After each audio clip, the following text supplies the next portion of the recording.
sehingga tidak bisa datang ke masjid untuk beribadah bersama dengan kita semua di sini.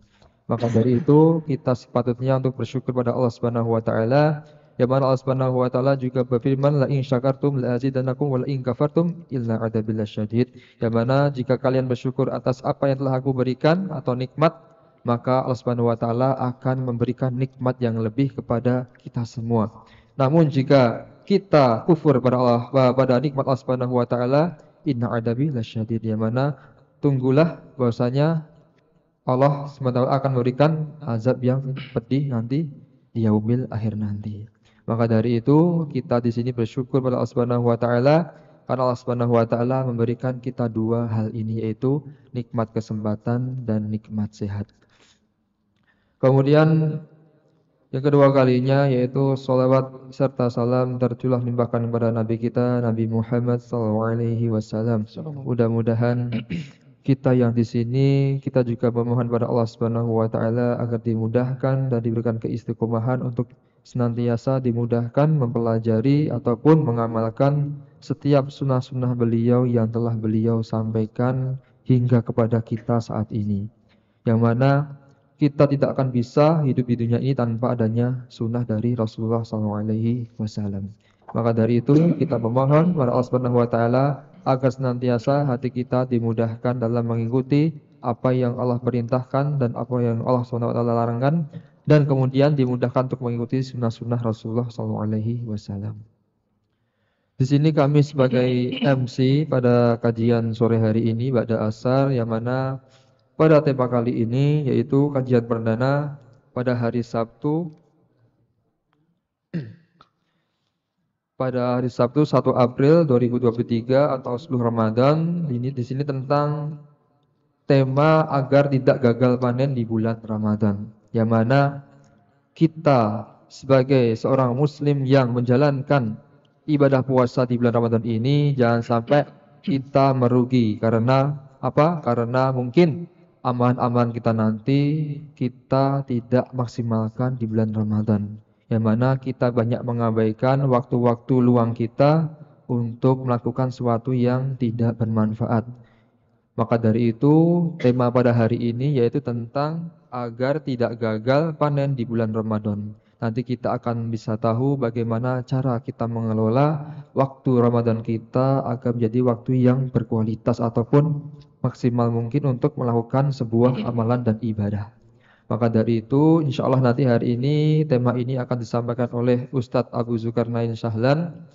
Insya Allah akan menyampaikan tentang bagaimana kita memaksimalkan waktu di bulan Ramadan ini dengan amalan-amalan ibadah agar kita bisa maksimal mendapatkan kebaikan-kebaikan di bulan Ramadan ataupun nanti setelah kita meninggalkan bulan Ramadan nanti insyaallah. Maka dari itu waktu dan tempat kami persilahkan Ustaz Abu Zulkarnain Shahlan. Jazakallah khair, barakallahu fiik. Bismillahirrahmanirrahim. Assalamualaikum warahmatullahi wabarakatuh. Innal hamdalillah nahmaduhu wa nasta'inuhu wa nastaghfiruh wa na'udzu billahi min shururi anfusina wa min sayyiati a'malina. May yahdihillahu fala mudilla lahu wa may yudlil fala hadiya lahu. Asyhadu an la ilaha illallah wa asyhadu anna Muhammadan abduhu wa rasuluh. Ya ayyuhalladzina amanu taqullaha haqqa tuqatih wa la tamutunna illa wa antum muslimun. Ya ayyuhan nasu taqu rabbakumul ladzi khalaqakum min nafsin wahidah wa khalaqa minha zawjaha wa basta minhuma rijalan katsiran wa nisaa'a wattaqullaha alladzi tasaaluna bihi wal arham innallaha kana 'alaikum raqiba. Ya ayyuhalladzina amanu ittaqullaha wa qulu qawlan sadida yuslih lakum a'malakum wa man yuti'illaha wa rasulahu faqad faza fawzan 'azima amma ba'd. Fa inna hadithi kitabullah wa khairal hadi Muhammadin sallallahu alaihi wasallam wa syarrul umuri muhdatsatuha fa inna kulla muhdatsatin bid'ah wa kullu bid'atin dhalalah wa kullu dhalalatin finnar. Ikhwati fid din, rahimani wa rahimakumullahu jami'an. Alhamdulillah kita dikumpulkan Allah Subhanahu wa taala di tempat yang paling mulia di atas muka bumi ini, dari tempat yang paling mulia yang Allah Subhanahu wa taala ciptakan. Salah satunya adalah masjid, yang mana dikatakan ya rumah dari rumah-rumah Allah Subhanahu wa taala, yang di dalamnya kita banyak menyebut nama Allah Subhanahu wa taala. Saling bermuzakarah, saling mengingatkan terhadap kebaikan dan juga mencegah dari apa-apa yang dilarang oleh Allah Subhanahu wa taala. Olehnya itu masjid adalah tempat yang paling mulia di atas muka bumi ini.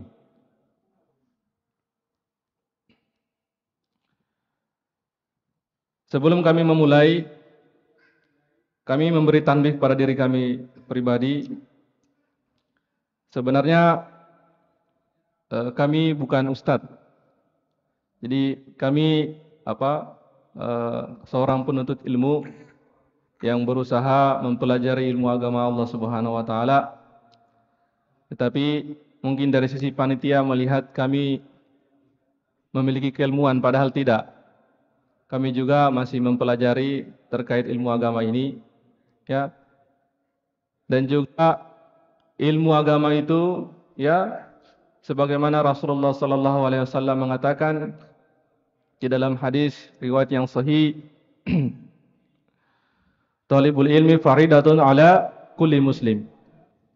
Menuntut ilmu itu adalah kewajiban dari setiap hamba yang diciptakan di atas muka bumi ini. Jadi menuntut ilmu itu wajib, bukan sunnah muakkadah, apalagi sunnah biasa. Jadi dia itu wajib. Dan kita mengetahui bersama, ya, hukum dari wajib apabila ditinggalkan dia berdosa. Nah, ini yang perlu kita pahami bersama. Jadi menuntut ilmu itu adalah kewajiban. Ini bukan saya yang mengatakan, tetapi Rasulullah sendiri, Rasulullah sallallahu alaihi wasallam yang mengatakan hal demikian. Jadi menuntut ilmu itu adalah kewajiban dari setiap hamba Allah Subhanahu wa taala di atas muka bumi ini, baik dia perempuan maupun laki-laki. Semuanya wajib. Jadi sangat disayangkan sekali, ya, apabila kita sudah seumur gini, ya, segede ini, tetapi kita baru mendengarkan hadis ini. Sangat disayangkan sekali. Tetapi jangan pesimis. Tetap kita optimis. Selama Allah Subhanahu wa taala masih memberikan nyawa kepada jasad-jasad kita, gunakan sebaik-baiknya. Sebelum tiba waktunya, ya, ya, Allah Subhanahu wa taala mencukupkan rezeki kita, mencukupkan, ya, hidup kita, dan kita akan melanjutkan ke alam berikutnya, yaitu alam kubur. Yang mana di alam kubur itu tidak ada amalan sama sekali. Kita tidak melaksanakan amalan, ya, walaupun amalan sedekah sebiji zarah pun tidak ada.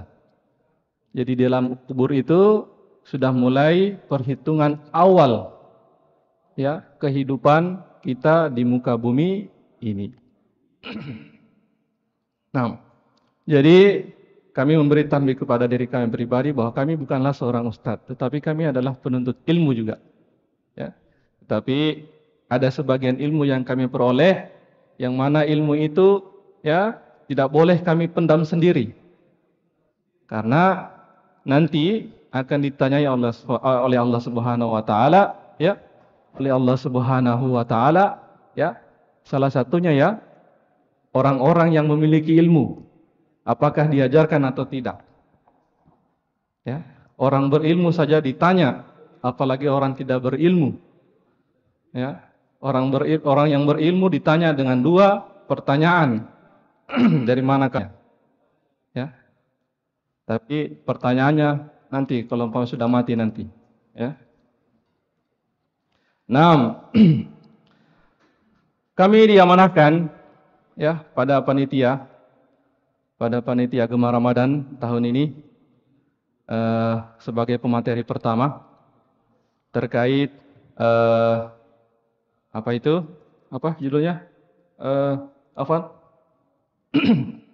Agar menurut kami ini kajiannya keliru kalau di pertengahan bulan. Seharusnya ini kajiannya itu di awal sebelum Ramadan. Ya, kalau menurut kami ini ya. Tapi mungkin panitia memandang bagusnya di pertengahan bulan Ramadan atau karena sudah bermusyawarah mungkin dengan panitia-panitia yang lain, ya. Jadi diadakanlah mulai tanggal 1 April ini. Tetapi kalau kami melihat ya dari tema yang diberikan kepada kami, ini bagusnya kalau diberikan di awal sebelum bulan Ramadan. Karena melihat temanya ya, agar tidak gagal panen di bulan Ramadan, ini isinya terkait fikih-fikih, ilmu fikih terkait ya puasa Ramadan. Jadi otomatis sebelum kita memasuki ya suatu amalan, wajib kita ilmui dulu. Jadi jangan sekedar semangat saja. Jadi dalam melaksanakan suatu amalan, ya itu tidak didasari tanpa ilmu, itu tertolak dia. Jadi satu amalan jika kita ingin laksanakan itu ilmui dulu amalan itu. Makanya Allah Subhanahu wa taala itu tidak melihat ya kuantitas dari suatu amalan, tetapi melihat kualitas dari amalan yang dilakukan. Itu. Jadi kualitasnya dulu yang kualitasnya yang dilihat. Pada kalau mau menghafal Al-Qur'an ya. Menghafal Al-Qur'an. Kalau dia menghafal Al-Qur'an satu kali menghafal ya, satu kali menghafal itu sampai 2 lembar, biasanya jenuh itu. Jenuh. Dia jenuh, biasa nanti 1 bulan kemudian baru dia membuka lagi. Ya, beda kalau umpama dia menghafal 2 ayat. Dia ulang terus 2 ayat sudah dihafal, 2 ayat lagi, 2 ayat. Jadi istinror istilahnya, dia terus menerus. Ya, itu lebih dicintai ketimbang satu kali dia melaksanakan banyak amalan, tapi pada hari itu saja. Begitu. Nah, begitu pula ini ilmunya. Begitu pula ilmu ini, ya terkait fikih, ya Ramadan. Tapi tidak apa-apa. Setidaknya ada kaidah para ulama mengatakan, ya, kalau kalian tidak bisa menuntut ilmu secara keseluruhan dari awal sampai Z, ya, dari A sampai Z, setidaknya kalian jangan meninggal ilmu, ya, dari awal sampai akhir. Setidaknya jangan meninggalkan, ya, menuntut ilmu itu dari awal sampai akhir. Nah, jadi walaupun setengah-setengah, ya, walaupun 2/3, 1/4, yang penting ada ilmu yang masuk. Ada ilmu yang kita tuntut. Itu kaidahnya. Ya, itu kaidah para ulama mengatakan hal demikian. 6. Oke, kita masuk ya. Agar kita tidak gagal panen di dalam ya menjalankan ibadah puasa ini. Tapi sebelum itu kami kasih pengantar dulu, ya. Kasih kami pengantar dulu. Ada satu hadis, ya, yang disampaikan oleh Nabi kita Muhammad sallallahu alaihi wasallam, ya. Di mana hadis ini itu di dalam kitab yang ditulis oleh Al-Imam Al-Ajuri, yang diriwayatkan oleh sahabat, ya, Abu Hurairah radhiyallahu anhu bahwa beliau mendengar Rasulullah sallallahu alaihi wasallam bersabda. Beliau mengatakan, "Ma tajalasa qaumun fi baitin min buyutillah." Ma tajalasa qaumun fi baitin min buyutillah yatluna kitaballah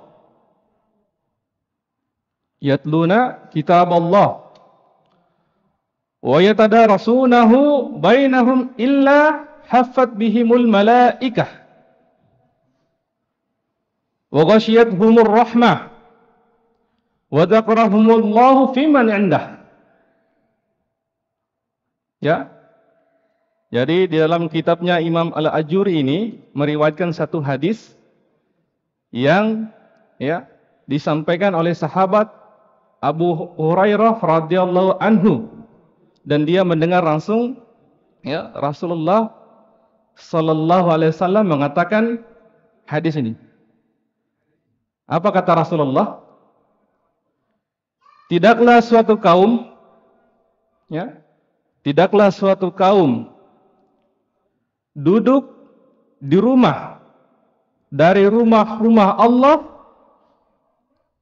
ya. Mereka ngapain? Mereka membaca kitabullah. Mereka mempelajarinya. Kecuali akan turun kepada mereka malaikat. Ya. Dan mereka akan diliputi rahmat, dan Allah Subhanahu wa taala akan menyebutkan mereka di hadapan para makhluknya yang ada di sisinya. Subhanallah.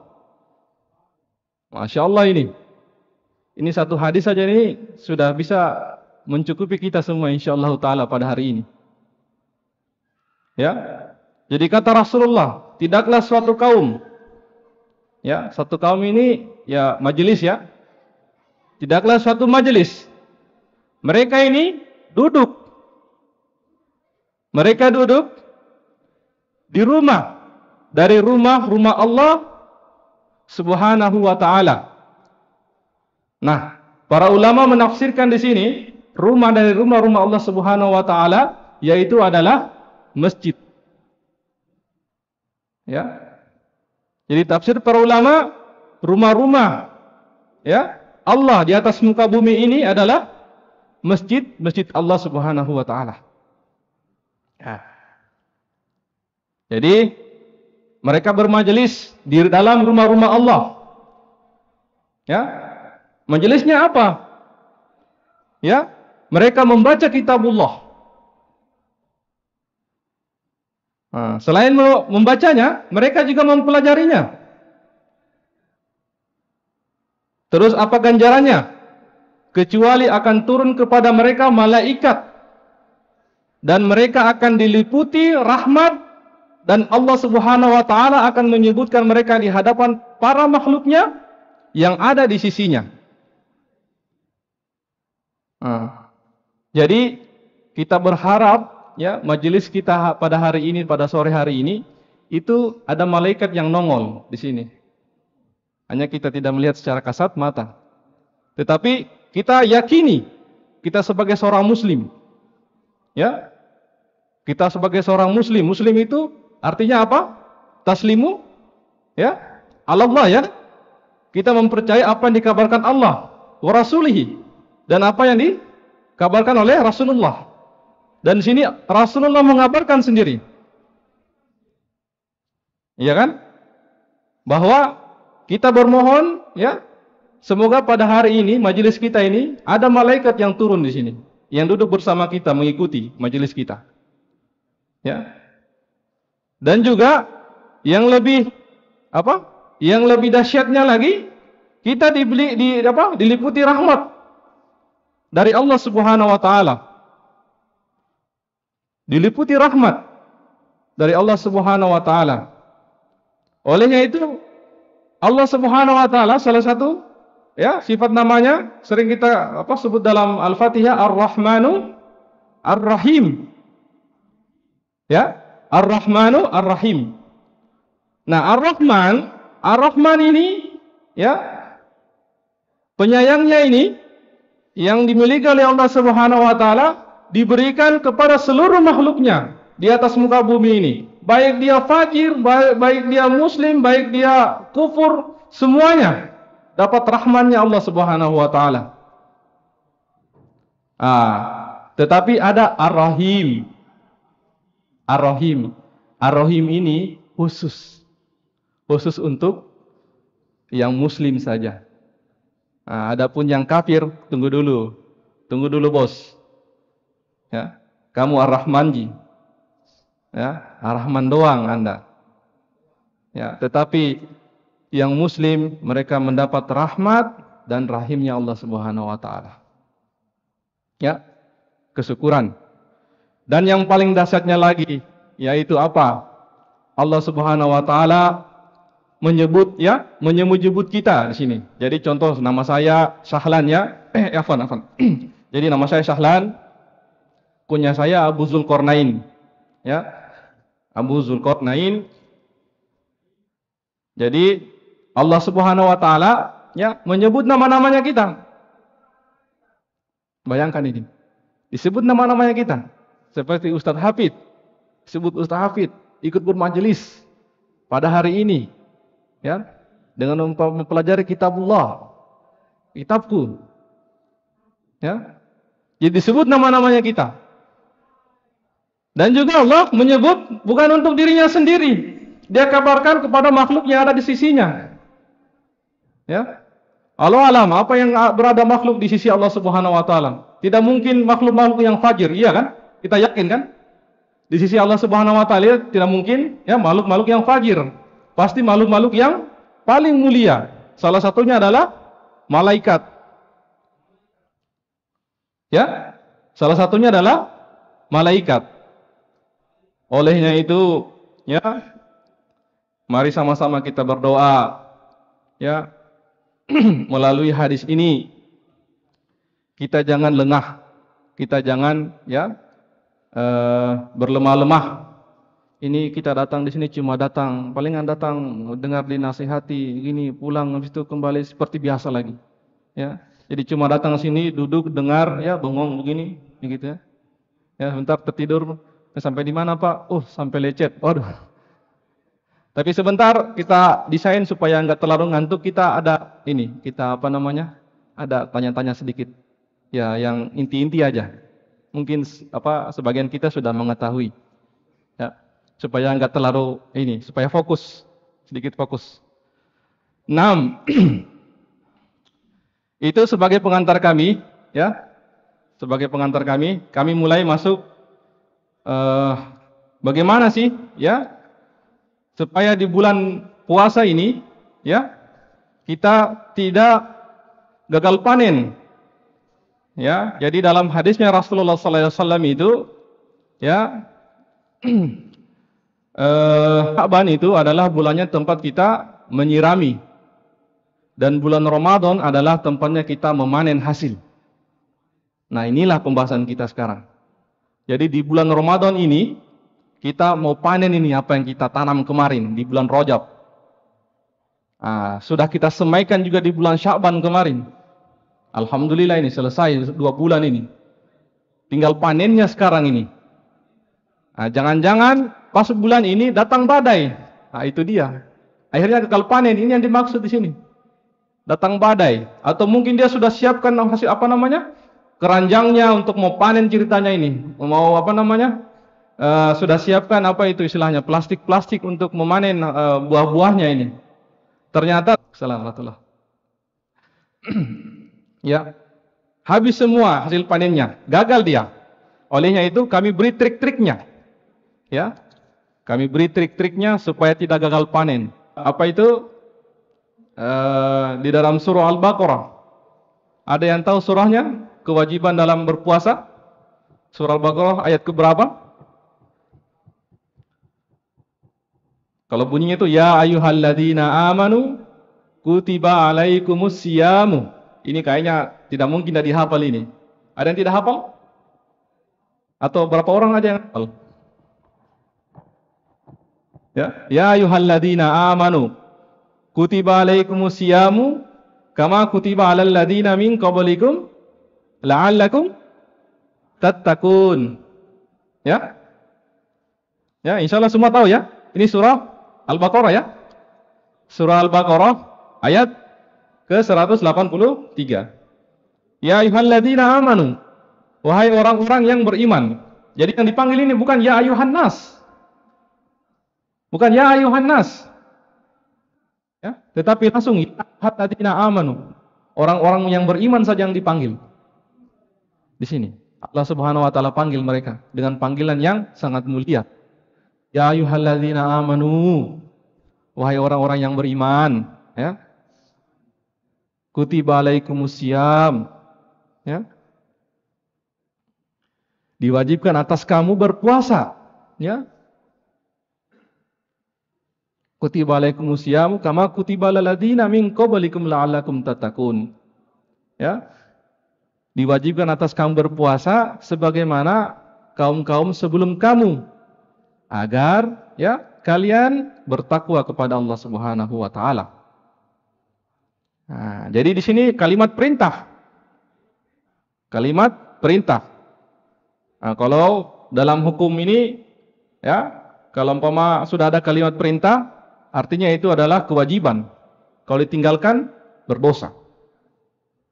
Itu, kalau ditinggalkan berdosa tanpa uzur ya. Nah, kecuali ada uzur. Kalau ada uzur, lain lagi hukumnya, beda lagi. Ya, jadi karena dia ini kalimat perintah dari Allah Subhanahu wa taala, makanya hukumnya dia wajib. Ya. Tidak mengubah hukum dia. Tidak mengubah hukum. Jadi tetap wajib. Ya. Nah,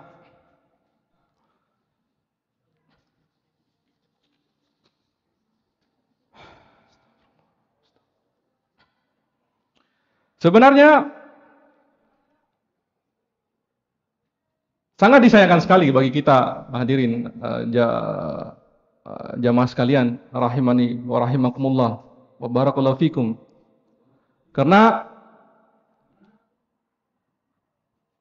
sebagian besar dari kita ya pada umumnya itu melaksanakan puasa Ramadan tiap tahunnya itu dianggap hanya sebagai rutinitas saja.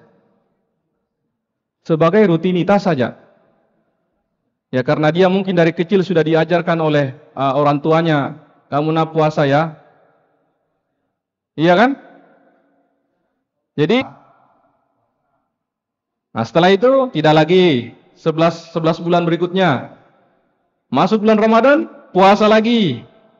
Jadi seakan-akan itu rutinitas yang cuma biasa ya dilakukan seputaran seumur manusia. Ini keliru ya. Keliru. Perintahkan kepada kita. Di dalamnya itu terdapat banyak sekali faidah-faidah, banyak sekali hikmah-hikmah yang apabila kita mempelajarinya, kita akan tahu bahwa hikmahnya puasa itu apa saja dalam setahun. Tiba masuk bulan Ramadan, puasa. Tiba Idul Fitri, Lebaran. 11 bulan berikutnya, ada puasa. Ya. Masuk bulan Ramadan lagi, puasa lagi. Dia tidak mengetahui. Ya.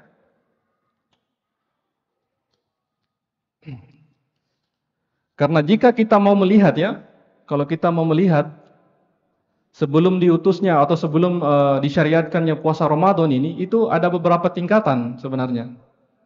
Jadi yang pertama itu ya tingkatannya awal kali ya. Jadi puasa pertama, puasa wajib pertamanya muslimin dulu ya. Sebelum diturunkan syariat untuk berpuasa Ramadan ini 1 bulan full, itu ya puasa Asyura namanya. Apa tahu? Ada yang tahu? Tanggal 10? Tanggal 10? 10 Muharram, ya. Dapat sepeda, Pak. Tanggal 10 Muharram. Nah, jazakallahu khair, Pak. Jadi puasa Asyura itu paling pertama itu disyariatkannya kewajiban puasa bagi kaum muslimin itu. Yang pertama itu. Disyariatkannya puasa. Oke, turun sekarang disyariatkannya puasa. Disyariatkannya puasa Ramadan, turunlah perintah puasa Ramadan. Ya, turun perintah puasa Ramadan. Itu pada tanggal 2 Hijriah ketika Rasulullah sudah hijrah ke Madinah. Jadi tahun kedua Hijriah. Ya, tahun kedua Hijriah itu turun syariat puasa Ramadan ini.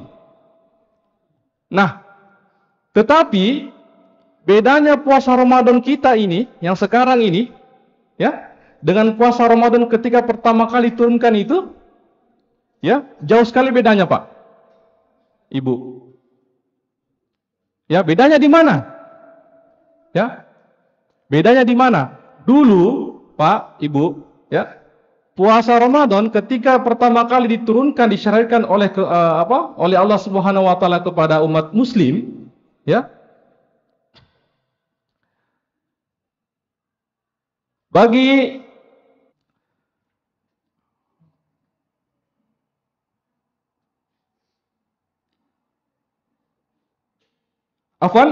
jadi bagi orang-orang yang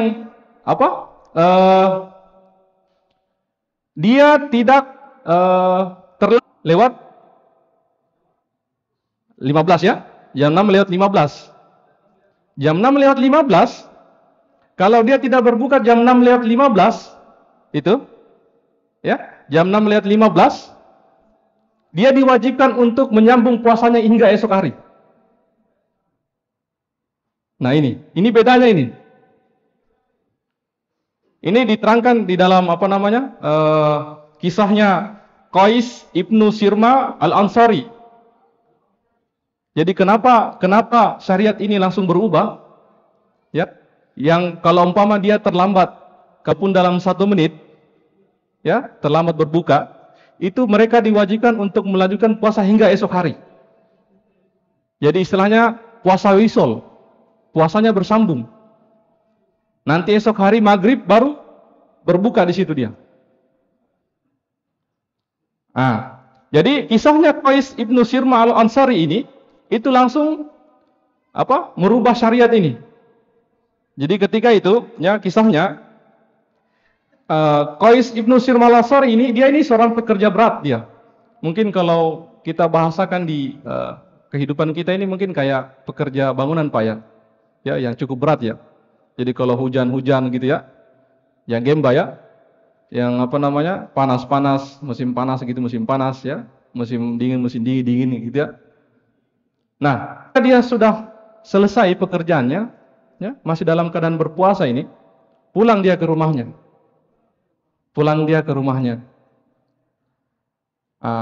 Terus pulang ke rumahnya, entah mungkin karena kesibukan istrinya yang sangat sibuk dalam rumahnya, ya, mengurus rumahnya segala macam, akhirnya dia tidak lupa menyiapkan buka puasanya. Nah, tapi dia lupa bukan waktunya, belum. Istilahnya dia pulang ini sore hari. Nah, ketika pulang, dia tanyakan ke istrinya, "Bu, ada buka puasanya?" gitu. Ya, bahasa kita ya. "Bu, ada buka puasanya hari ini?" Nah, istrinya bilang, "Oh, tidak ada, Pak," gitu. "Saya belum buat," gitu. Nah, makanya Qais al-Ansari ini memerintahkan istrinya, "Kalau gitu, masakan kita makanan untuk buka puasa." Nah, gitu. Masakan kita untuk buka puasa. Nah, masuklah ke dapur istrinya, masak dia. Masak. Qais al-Ansari ini, yang namanya habis pulang kerja kan pasti mandi ya kan? Mandi ya, terus rehat sedikit.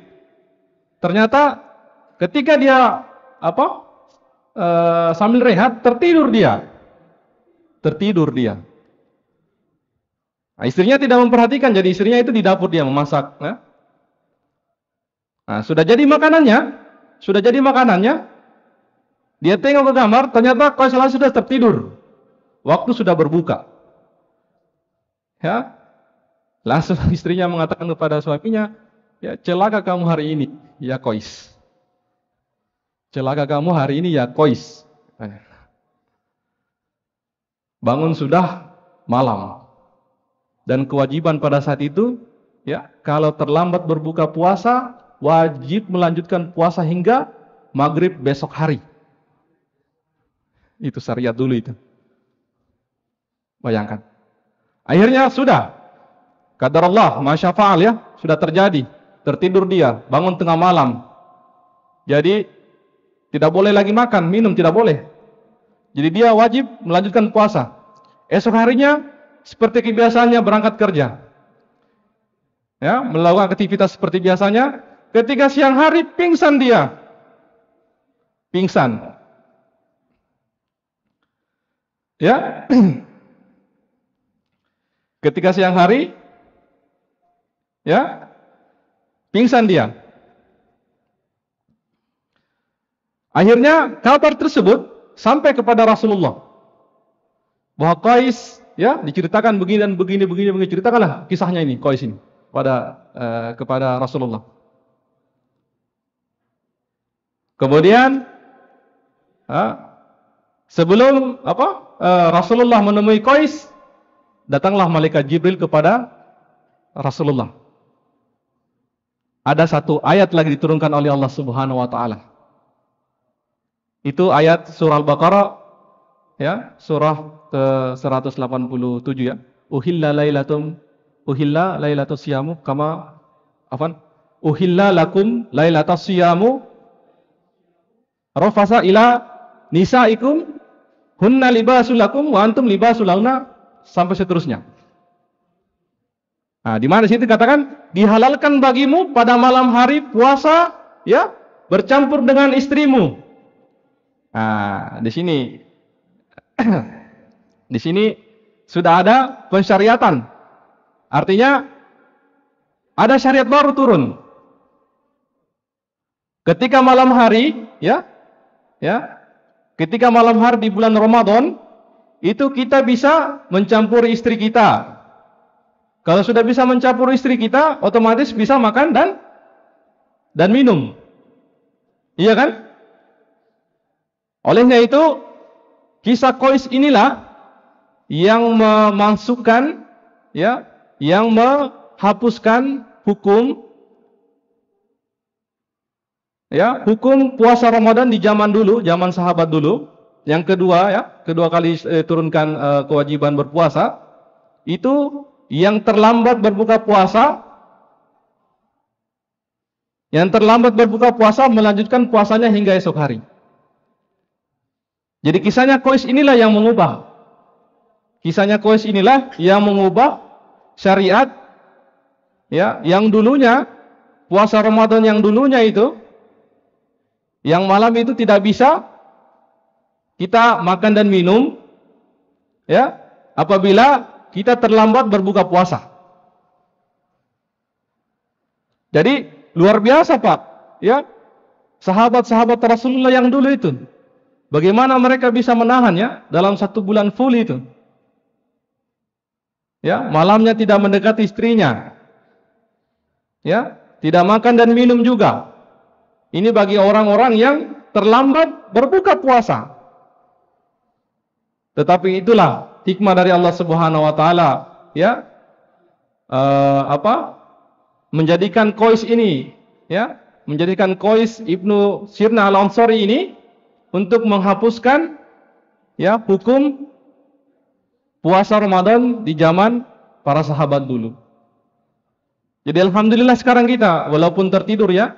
Jadi kalau umpama kita habis buka puasa, sebelum buka puasa mungkin karena capek tertidur, ya, bangun jam 7, jam 9, ya. Mungkin kalau yang tinggal sendiri, kalau yang tinggal bareng istri mungkin ya pasti ada yang bangunkan, ya. Tapi para jomblo-jomblo, ya, yang nasibnya sendiri, ya, di rumah, ya, masak sendiri, nyuci sendiri, ya. Pulang kerja jam 5, ya, nunggu, masih belum ini, mandi dulu. Mandi, sudah baring-baring dulu. Sudah siapkan ininya, buka puasanya, tertidur dia, bangun jam 7. Alhamdulillah, bangun, langsung bisa makan. Ya, makan, minum, apa yang dia siapkan, langsung bisa. Ya, tetapi zaman sahabat dulu, ya, apabila mereka tertidur, mereka diwajibkan untuk puasa ya hingga esok hari. Nah, jadi alhamdulillah. Nah, jadi hukum puasa itu sudah saja saya sebutkan tadi dalilnya dari Al-Qur'an ya. Ya ayyuhalladzina amanu kutiba alaikumusyamu kama kutiba alal ladzina min qablikum la'allakum tattaqun. Terus kewajiban yang kedua dari sisi as-sunnah, dari sisi dari hadis Rasulullah, yaitu tentang hadis ya tentang hadis rukun Islam. Rukun Islam. Ya, minta maaf ini Pak. Rukun Islam kita ada berapa sebenarnya? Rukun Islam kita ada berapa Pak? Jangan ragu-ragu Pak. 4. 5 ya? Kita sepakat ya 5 ya? Ini sepakat atau tidak Pak? Sepakat kan? Ada yang tidak sepakat Pak? Kalau ada mungkin yang ingin menambahkan 6. Tidak ya? Sepakat kita Pak ya? Jadi rukun Islam kita ada 5. Ada 5. Supaya tidak ngantuk Pak. Yang pertama apa?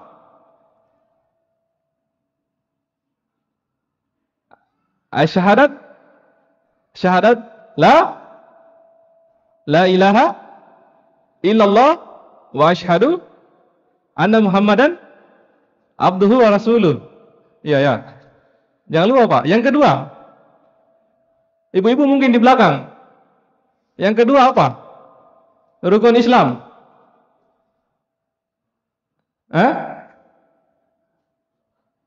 Salat ya? Salat ya? Salat. Terus yang ketiga.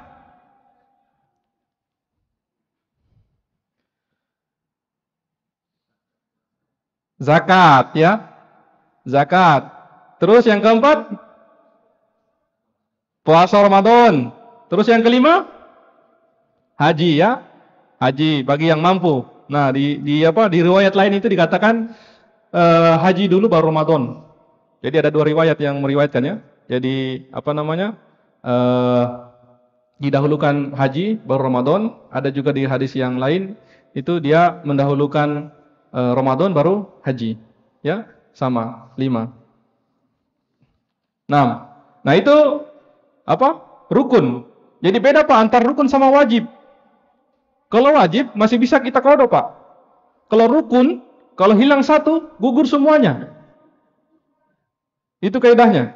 Jadi Islam kita ini Pak ada 5 saja. Jadi kalau hilang satu, gugur Islam kita. Jadi contoh, saya sudah bersyahadat asyhadu an la ilaha illallah wa asyhadu anna Muhammadar Rasulullah. Saya tidak salat. Bukan muslim, Pak. Hati-hati ini, Pak. Ini makanya sangat disayangkan sekali kawan-kawan kita yang yang kerja di Jepang ini. Apalagi kawan-kawan yang pemagang-pemagang ya. Itu mereka sesuai doktrin katanya kalian kalau ke Jepang itu ya sama saja kalian meninggalkan agama kalian. Nauzubillah, Pak. Ini bahaya-bahaya senpai yang kayak begini nih, mengajarkan kohen yang kayak begitu. Jadi rukun Islam kita ini ada 5, Pak. Jadi rukun itu hilang satu, gugur semuanya. Jadi kalau umpama dia sudah bersyahadat, memang syahadat, syahadu an la ilaha illallah wa syahadu Muhammadar Rasulullah. Dia mengingkari adanya zakat. Bukan muslim, Pak. Terus dia mengatakan orang yang mampu itu tidak wajib berhaji. Oh, tidak, Pak. Bukan muslim dia itu. Yang paling banyak kita temukan ini bahwa banyak-banyak kita muslim tapi tidak sholat.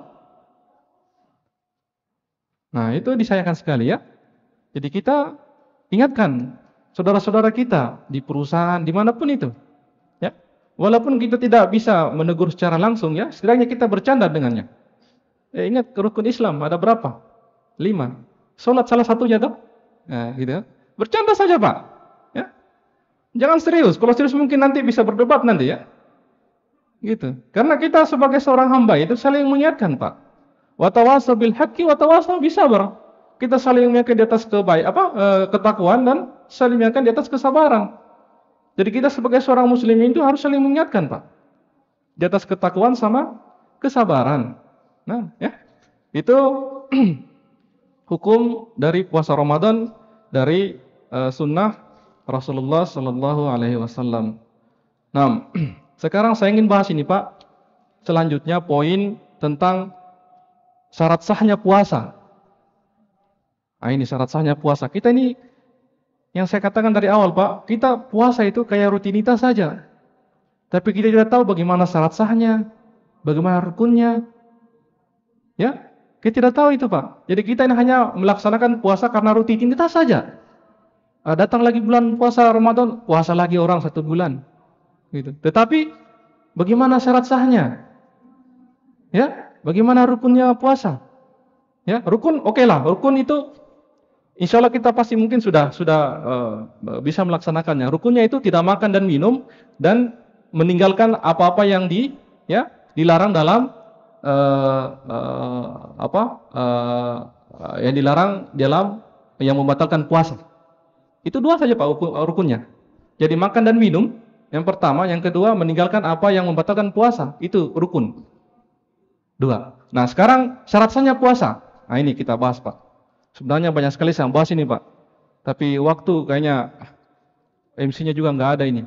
Sampai jam berapa kita? Mungkin sampai sebelum ya. Kita sebelum apa? Sebelum buka puasa, insya Allah. Saya poin-poinkan yang penting-penting Pak. Ini sebagian besar ya, walaupun mungkin ada dari kita yang sudah mengetahuinya, tidak apa-apa kita mengulang kembali, merefresh ya. Oke, sekarang syarat sahnya puasa Pak. Ya. Syarat sahnya puasa Bapak sama Ibu. Ada Ibu di belakang. Afwan, saya lupa. Syarat sahnya puasa.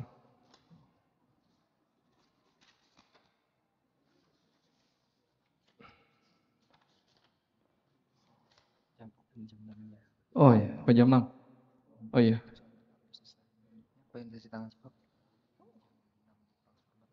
Oh, 6. Ya. Ada pemberitahuan katanya sampai jam 6. Ya. Ustaz ya. 6 ya. Nah, syarat sahnya puasa, Pak.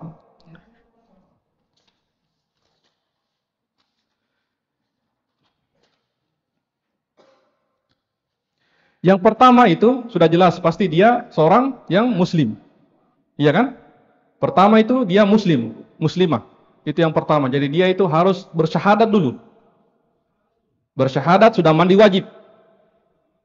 Ya. Tapi kalau sudah bersyahadat tapi belum mandi wajib, itu belum dikenakan dia, Pak. Jadi sudah bersyahadat, mandi wajib. Nah, dia sudah seorang muslim dan muslimah. Ini yang pertama muslim, Pak.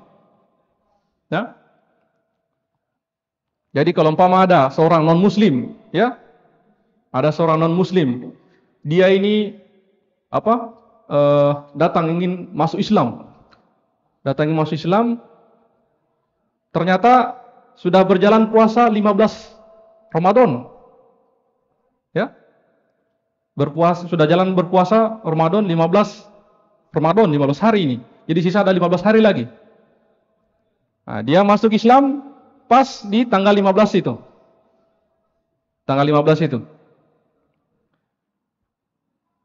Yang wajib bagi dia, ya, yang wajib bagi saudara kita yang masuk masuk Islam tersebut tanggal 15 itu menyelesaikan 15 setelahnya. Itu pasti ya. Nah, yang jadi pertanyaannya, apakah dia juga mengqadha yang 15 harinya sebelumnya? Nah, jawaban ya, kenapa? Karena syarat sahnya puasa yang pertama muslim, Pak. Jadi 15 hari pertama itu dia belum muslim. Jadi beda kalau kita yang dari awal memang sudah muslim, ya, masuk terus 15 itu membayar kafarah. Itu beda lagi Pak hukumnya. Nah, yang saya maksud di sini, ya, yang jadi taukid kita, yang pertama itu dia harus muslim dulu. Ramadan yang sebelumnya itu tidak ada kewajiban untuk mengqadanya. Tidak ada qada padanya. Digugurkan padanya karena dia masih kafir pada saat itu. Nah, itu yang pertama. Ya. Nah, yang jadi pertanyaan, dia kan ceritanya masuk Islam. Ya, masuk Islam di tanggal, artinya dari jam 12 sampai jam 6 itu masih ada waktu untuk berpuasa, iya kan? Nah, bagaimana itu? Apakah dia berpuasa di situ atau dilengkapkan aja? Mungkin 1 hari full itu dia tidak berpuasa, nanti besok harinya. Nah, yang benarnya ya ketika dia mengatakan asyhadu an la ilaha illallah wa asyhadu anna Muhammadan abdahu wa rasuluh, ya, terus pulang ke rumahnya mandi wajib baginya untuk berpuasa pada jam itu juga. Nah, jadi kalau umpama dia mandi wajib jam 1, dari jam 1 sampai jam 6 itu wajib baginya untuk berpuasa. Nah, begitu Pak.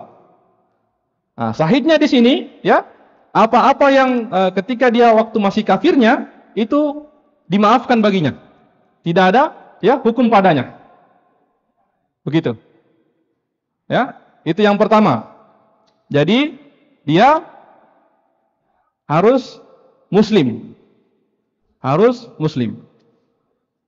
Yang kedua, ya, yang kedua itu ya harus balik. Ini jelas ini.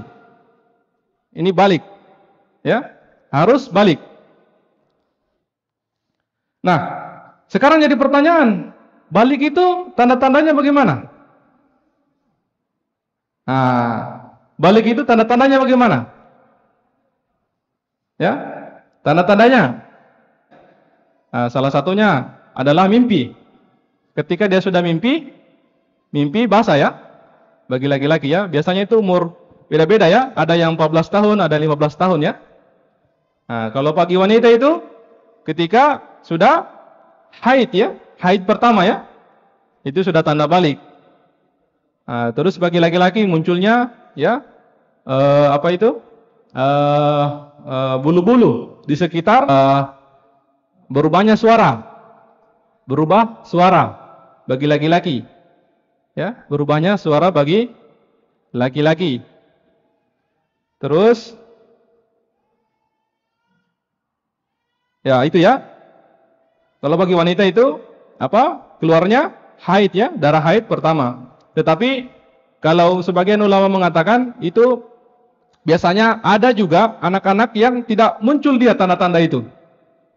Dia tidak muncul tanda-tanda itu. Nah, olehnya itu para ulama mengatakan ketika dia apa itu? Memberikan batasan. Jadi pada umur 15 tahun dia dihitung sebagai ya laki-laki atau wanita yang sudah balik. Walaupun tidak muncul tanda-tanda yang ya diberikan. Begitu, yang diberikan tanda-tanda tersebut. Down syndrome apa ya? Penyakit Down syndrome ya? Itu yang biasa apa namanya? Yang keterlambatan ini, Pak. Keterlambatan apa lagi? Mental begitu, Pak. Nah, di sini mereka dirinci oleh para ulama. Ya.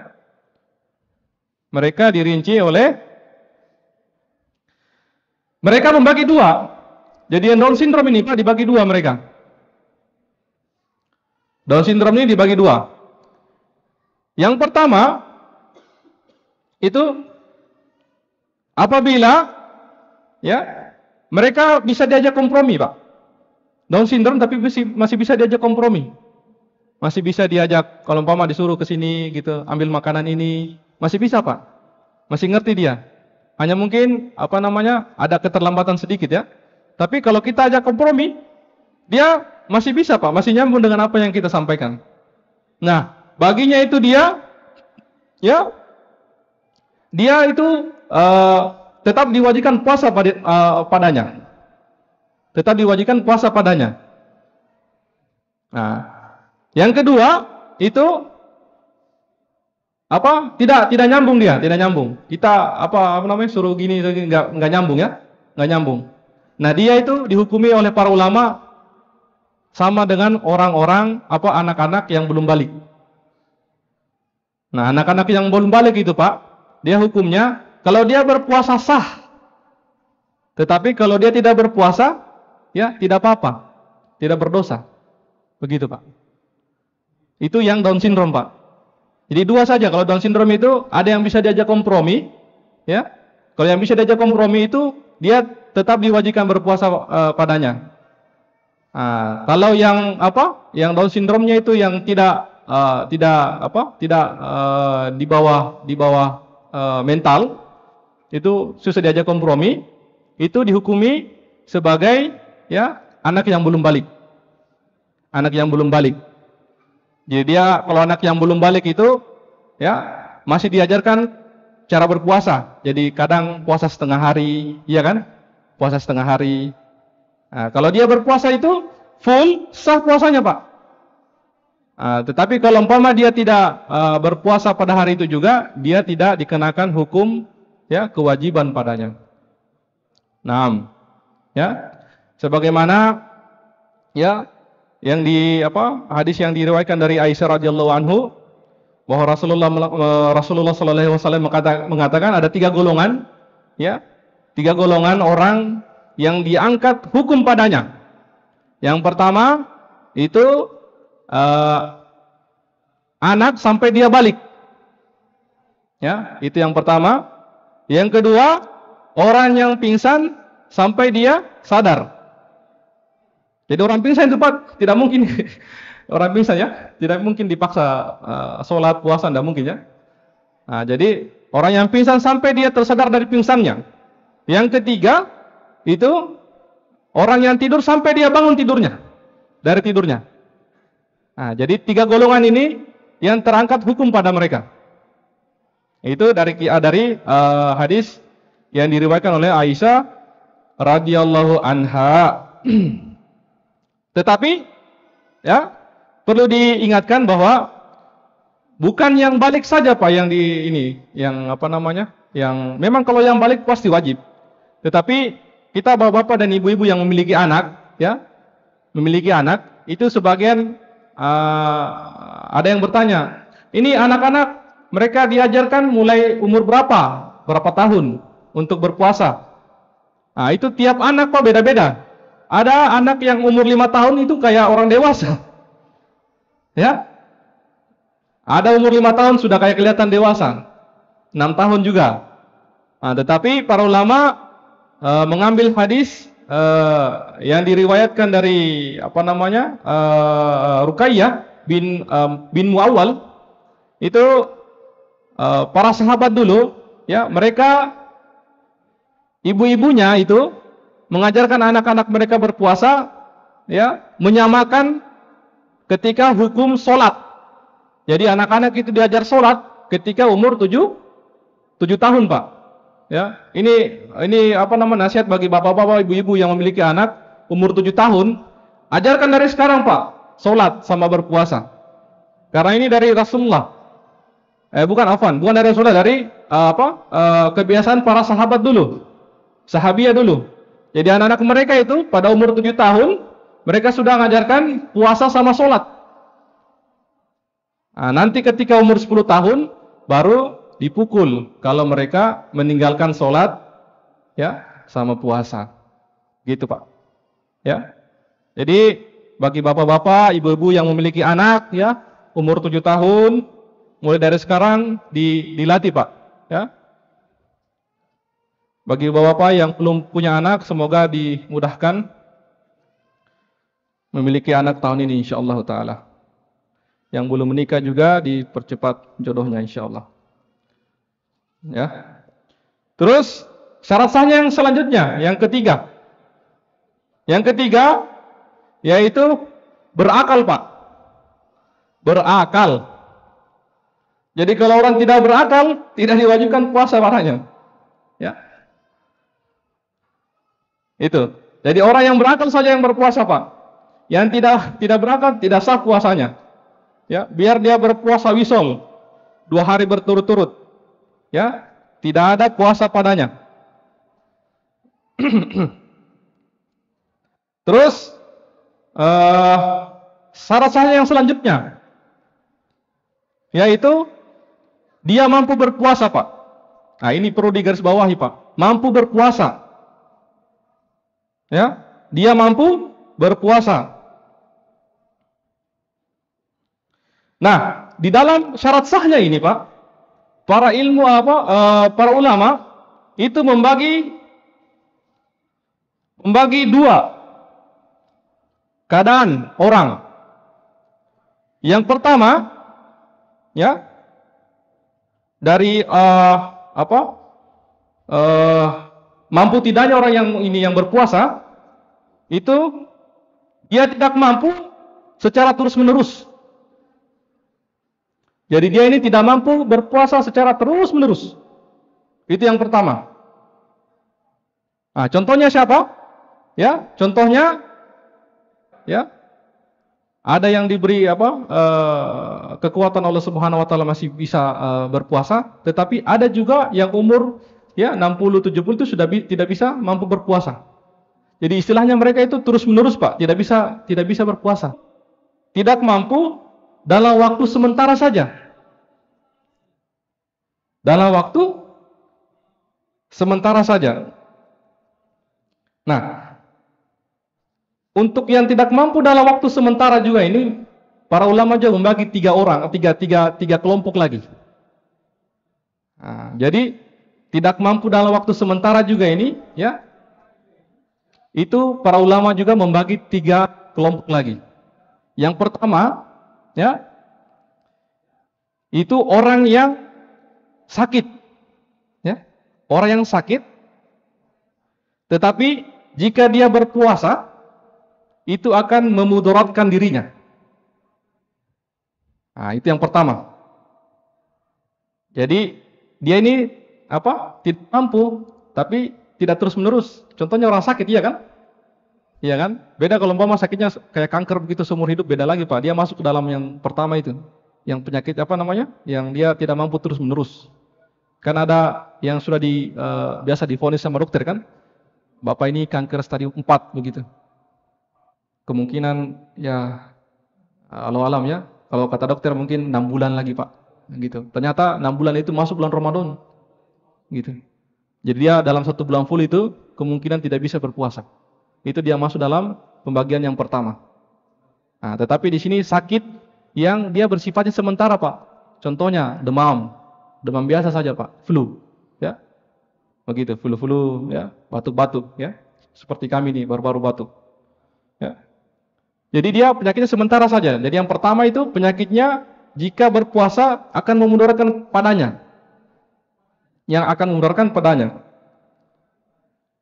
Hukum bagi mereka ini, ya, penyakitnya ini, itu dia wajib untuk berbuka, Pak. Wajib, Pak. Kalau dia lanjutkan berdosa puasanya.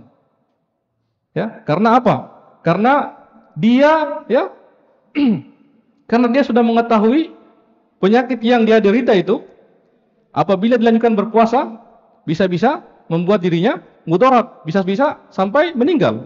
Ya, itu dilarang, kok, memudaratkan diri sendiri. Ya, jadi wajib baginya untuk berbuka. Kalau dia berpuasa, berdosa dia. Ini pembagian yang pertama bagi orang yang, ya, tidak mampu dalam waktu sementara saja. Ya. Terus yang kedua, penyakitnya, ya, jika dia berpuasa itu tidak memudaratkan dia, tetapi dia merasa berat ketika berpuasa. Ada kan begini kan? Jadi contohnya orang-orang yang di Gemba, ya, kalau kita di sini, ya. Jadi dia dia sakit ini, dia sakit. Tapi puasanya ini tidak memudaratkan dia, tidak memudaratkan dia. Bisa dia berpuasa sebenarnya. Tetapi dia rasa berat. Mungkin karena sakitnya mungkin agak lumayan ini, ya. Terus ditambah mungkin dia beraktivitas segala macam, ya. Beraktivitas sambil ada sakit sedikit, kayak contoh mungkin saya batuk begitu kan, batuk terus menerus gitu. Tapi saya masih bisa puasa sebenarnya, masih bisa puasa. Hanya perasaan saya berat loh, berat sekali karena saya batuk meludah terusan, jadi seakan-akan kayak dehidrasi, padahal tidak gitu. Jadi perasaan saya mengatakan saya berat berpuasa. Begitu, Pak. Jadi saya berat berpuasa.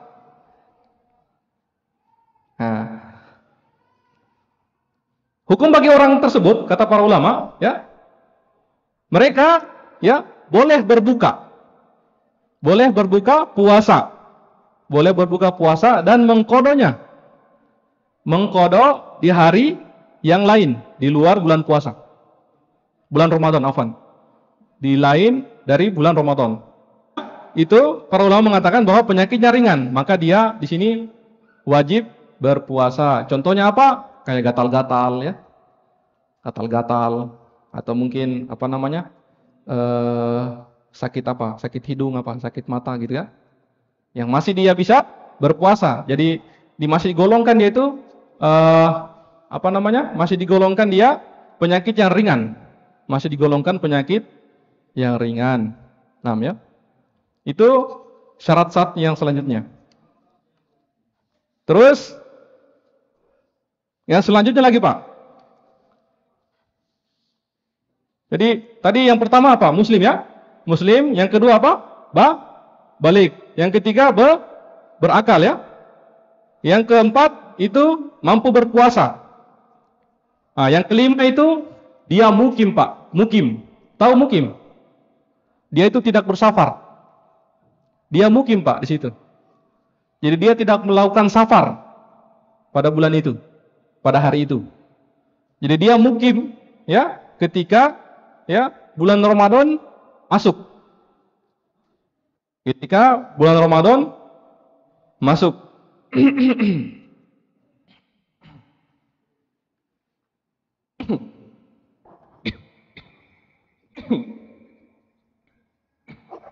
Nah,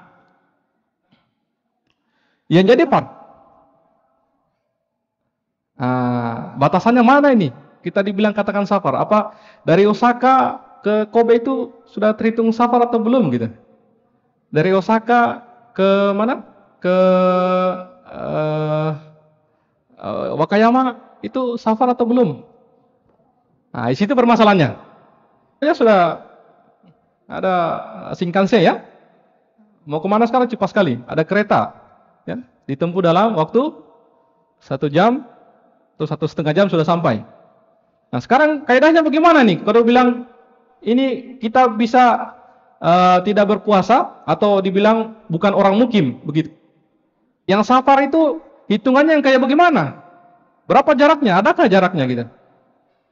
Nah para ulama sini banyak sekali silang pendapat, Pak. Ya. Tetapi kami memiliki satu pendapat. Ulama yang mengatakan, yang kami rojihkan, yang kami pilih pendapatnya, di dalam daerah Anda tersebut, dikatakan, kalau saya menuju ke daerah ini, itu sudah dikatakan oleh orang sekitar situ safar, itu terhitung safar, Pak. Jadi, istilahnya kembali kepada urfnya. Kembali kepada urf di tempat tersebut. Tempat Anda mukim.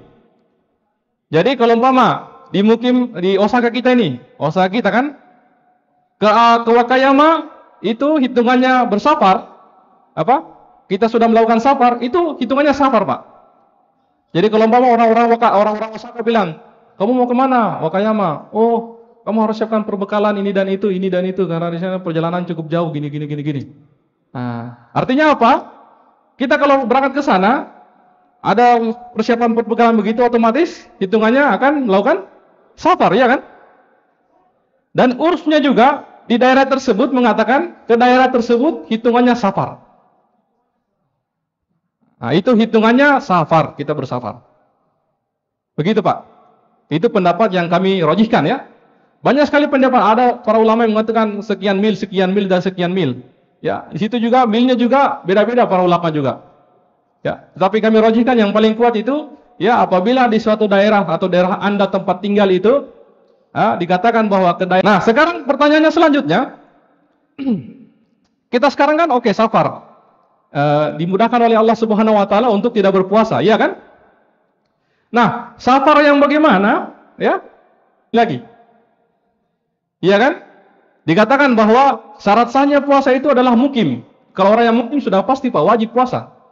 Tidak ada. Apakah di dalam bersafar itu dia ini boleh berbuka puasa, ya, tidak berpuasa, atau ya, jadi ada yang pertama safar yang memang berat, dia melakukan. Yang kedua itu ya cukup berat lah, ya. Yang ketiga ringan. Safarnya, ya, yang berat dalam melakukan safar ini merasa berat, itu wajib Pak berbuka, wajib dia berbuka puasa, ya. satu daerah untuk mengumpulkan bekal dan segala macam, terus melanjutkan perjalanan lagi. Ya berat sekali Pak, dulu ya. Nah, kalau sekarang kita alhamdulillah, ya kemana-mana ada pesawat, ada kereta ya, jadi alhamdulillah mudah, alhamdulillah dimudahkan. Nah, yang jadi permasalahannya di situ. Jadi apakah semua safar ini kita boleh berpuasa, boleh tidak berpuasa, atau boleh kita berpuasa? Nah, kita rinci di sini Pak, kita rinci. Jadi kalau para ulama melihat apabila safarnya dilakukan itu berat, dia wajib berbuka. Sedangkan apabila safarnya itu ringan, ya dia wajib berpuasa Pak. Ya, jadi perinciannya begitu. Hanya jangan juga kita ya istilahnya yang ringan itu bukan wajib ya.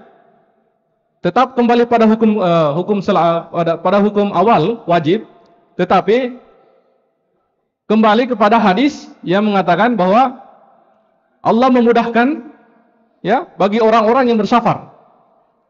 Karena ada dalam hadis yang diriwayatkan oleh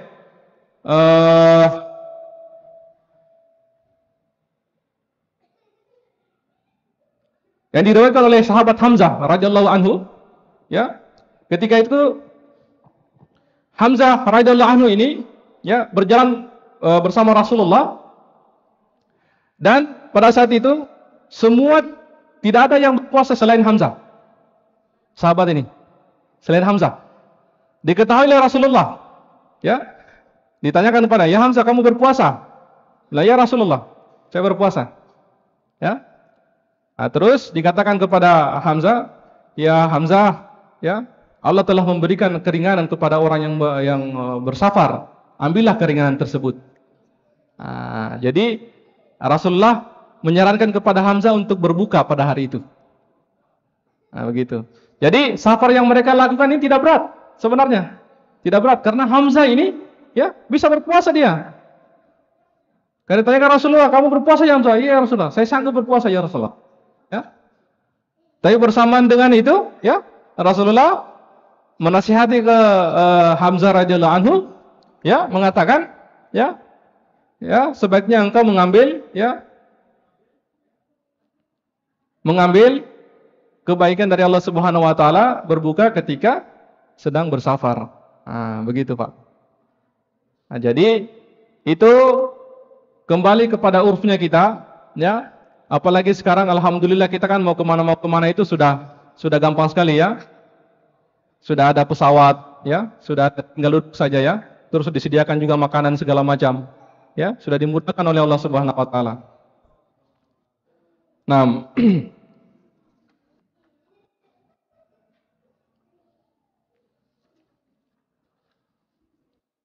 ya, jadi itu yang bersafar. Terus syarat sahnya yang selanjutnya, Pak, itu sudah diketahui bahwa masuknya Ramadan tanggal 1 Ramadan, Pak. Nah, jadi sudah dipastikan bahwa masuk Ramadan ya pada hari itu. Bukan lagi ragu-ragu. Ya, sekarang kita alhamdulillah ya sudah nggak ada keraguan lagi ya. Jadi kalau alhamdulillah pemerintah sudah menyiapkan tim ruqyat hilalnya. Jadi kalau sudah sepakat para tim ruqyat hilalnya melihat bulan, ya, kita serentak berpuasa, alhamdulillah. Ya. Jadi tidak ada lagi keraguan. Tetapi kalau di zaman-zaman sahabat dulu, Rasulullah dulu, ya, mereka itu ada tim melihat juga, tetapi untuk penyampaian kabarnya mereka melihat itu memiliki waktu. Makanya itu dimasukkan syarat sahnya berpuasa itu ketika diyakini bahwa sudah masuk tanggal 1 Ramadan hari itu baru berpuasa, Pak. Kalau belum, ya, jangan berpuasa, atau kalau masih ragu-ragu jangan berpuasa, Pak. Karena ini terjadi pada zaman sahabat dulu. Jadi ketika itu, ya, karena penyampaian sahabat yang melihat hilal itu mereka tidak langsung terima pada hari itu, ya. Jadi pada tanggal 1 Ramadan, Di siang hari masih ada sahabat yang makan dan minum, Pak. Ketika ya dikabarkan kepada mereka, ya sudah dilihat hilal, ya dari tadi subuh, ya langsung mereka meletakkan makan dan minuman mereka. Jadi mereka berpuasa dari siang itu, gitu. Jadi kita melaksanakan puasa ketika yakin, Pak, sudah masuk hari itu 1 Ramadan. Kalau belum yakin, jangan coba-coba puasa, Pak. Karena kita beramal itu dibangun di atas keyakinan, bukan keraguan. Makanya agama Islam itu adalah agama yang penuh dengan keyakinan kepada Allah Subhanahu wa taala. Itu syarat sahnya puasa. Kalau ragu-ragu, jangan berpuasa. Nah, terus yang terakhir, syarat sahnya ini bagi wanita, bagi ibu-ibu. Itu yang memiliki halangan. Ini. Yang memiliki halangan itu, kita juga laki-laki ada halangannya ya. Tapi beda ada halangan bagi wanita. Jadi halangan bagi wanita itu ada 4. Mereka itu ada haid, ya, ada nifas, ada hamil, dan ada juga menyusui. Ini bedanya kita dan mereka. Ya, ini bedanya kita dan mereka.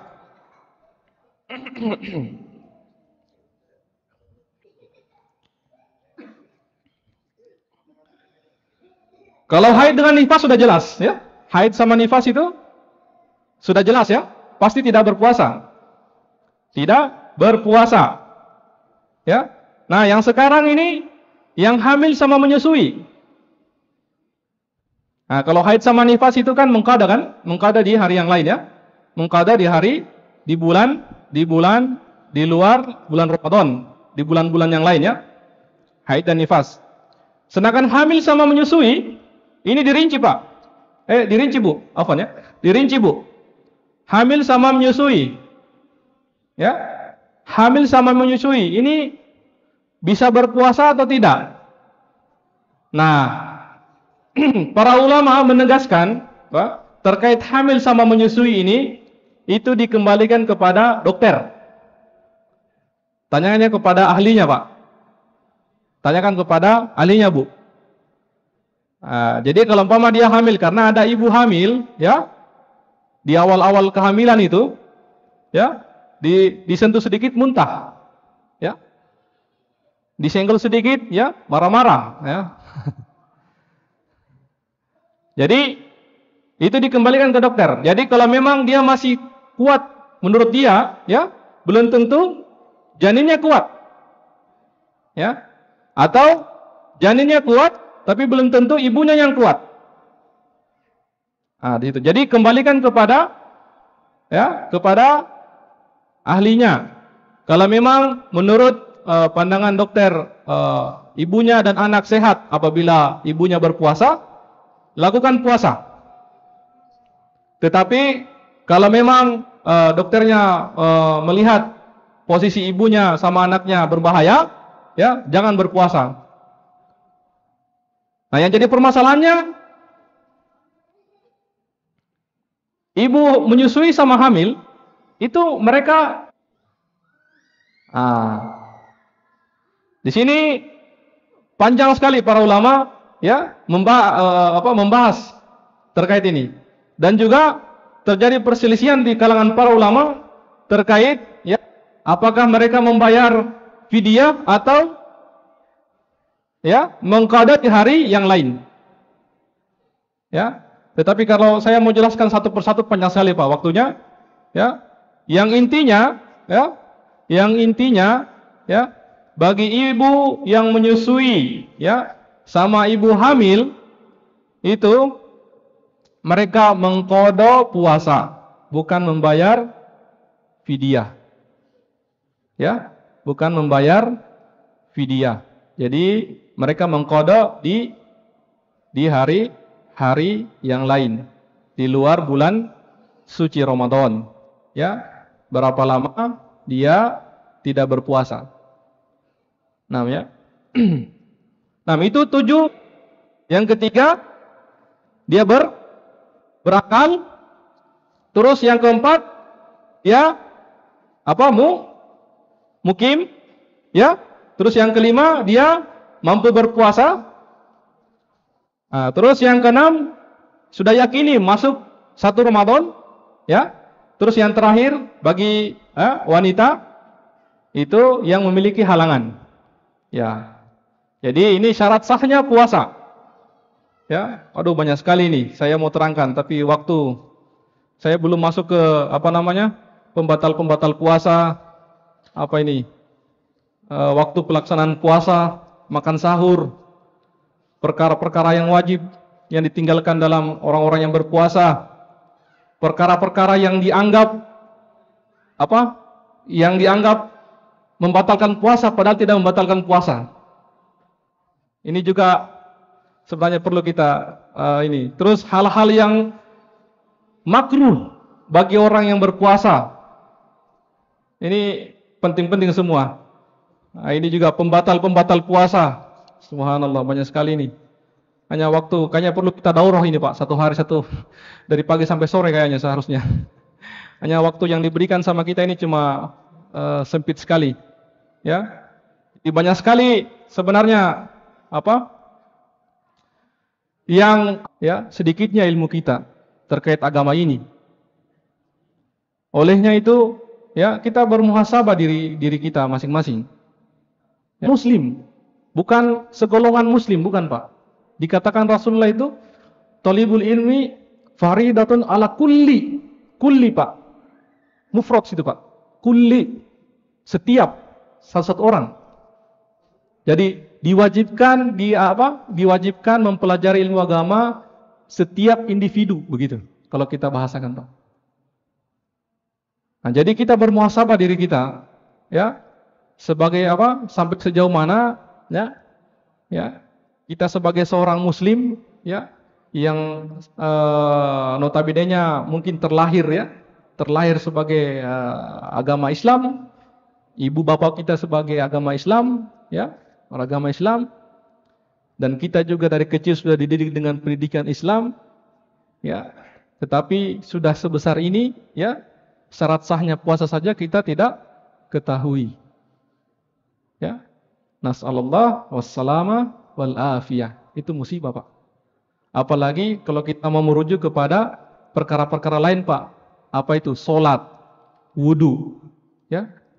Apakah salat yang kita laksanakan ini hanya sekedar masuk waktu salat kita salat, tetapi kita tidak mengetahui rukun-rukunnya? Ini musibah Pak. Jangan-jangan apa yang kita lakukan semua itu Pak, bagaikan debu yang bertebangan saja. Dikatakan oleh Rasulullah, ya, bagaikan debu yang bertebangan Pak. Kita sudah melaksanakan sholat 5 waktu, ya, sehari semalam, ya. Ternyata wudu kita tidak sesuai dengan apa yang diajarkan Rasulullah. Tertolak Pak, tertolak sholat kita. Karena rukunnya sholat itu adalah wudu, ya. Apabila wudu saja kita sudah kita tidak mengetahui ilmunya, ya, bagaimana dengan, ya, ilmu-ilmu yang lain, di mana, ya, Rasulullah sudah mengatakan bahwa sholat itu adalah tiangnya agama. Yang pertama kali ditanyakan kalian di akhirat nanti, ya, sholatnya kalian. Apabila sholatnya kalian diterima Allah Subhanahu Wa Taala, insya Allah seluruh amalan yang kalian lakukan di atas muka bumi diterima oleh Allah Subhanahu Wa Taala. Tetapi apabila sholat kalian ditolak, ya, serahkan kepada Allah Subhanahu Wa Taala. Ya, nasallallahu wassalamah wal afiyah. Ya, kami kembalikan kepada MC karena sampai jam 6 saja katanya. Sampai jam 6 ya. Ya, Ustaz. Ya, na'am Ustaz. Syukran jazakallahu khairan katsiran Ustaz atas apa yang telah beliau sampaikan pada kita pada sore hari ini. Mudah-mudahan dengan ilmu yang kita petik pada sore hari ini bisa kita mudah untuk mengamalkan. Kita tak lepas dari memohon pada Allah Subhanahu Wa Taala agar apa ilmu yang telah kita pelajari kita bisa dimudahkan untuk bisa mengamalkannya. Insya Allah nanti kita sambung ya Ustadz di lain waktu untuk materi yang selanjutnya yang belum sempat untuk disampaikan. Insya Allah akan panitia atur nanti. Insya Allah kita akan adakan lagi untuk sesi pelanjutan materi nanti Insya Allah. Mungkin hanya ini yang bisa kami sampaikan. karena sudah jam 6, karena dari panitia untuk menyuruh kami juga untuk selesai jam 6 sore untuk kajian pada sore hari ini, untuk kemudian kita lanjut nanti persiapan berbuka puasa di lantai 4 insyaallah. Mungkin hanya ini yang bisa kami sampaikan. Jika ada khilafnya dari MC, kami mohon maaf sebesar-besarnya. Mudah-mudahan ilmu yang bisa kita ambil pada sore hari ini bisa kita ambil hikmahnya dan kemudian kita bisa amalkan untuk selanjutnya. Mungkin hanya ini yang bisa kami sampaikan. Assalamualaikum Subhanakallah. warahmatullahi wabarakatuh. Subhanakallah wa bihamdika asyhadu an la ilaha illa anta astaghfiruka wa atubu ilaik. Assalamualaikum warahmatullahi wabarakatuh.